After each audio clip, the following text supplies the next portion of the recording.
introduction to PatrolShift Scheduler. It's a web application whose purpose is to facilitate the management and use of personnel schedules.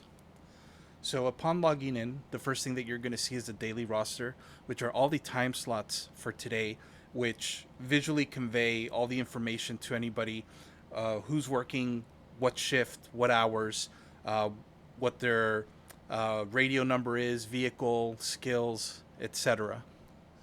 The next thing that you're able to do with this application in order to facilitate this type of view is you can manage schedules, which are basically a group of time slots.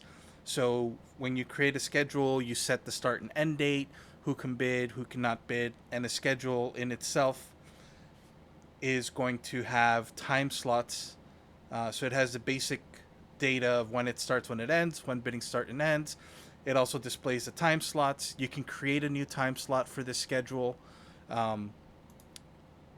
The other thing you can do with this application is that you can manage skills, which is an attribute that you can add to any user. So for example, maybe a particular user is a breath tech officer. So you can add the skill. You can, of course, edit the skill, change its name or description. You can also add a skill. The other way that this application facilitates that is by managing positions. So much like skills, these are things that are assignable to a user. For example, they might be a motor officer, patrol officer, dispatch. These are all 100% customizable. You can rename them, put the description, create new ones as desired. Another feature of this application is the ability to manage shifts.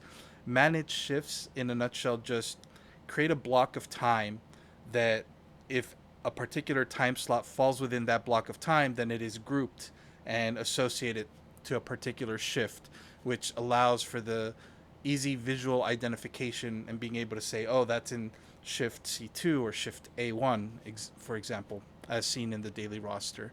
Finally, what we can also do with this application is manage users.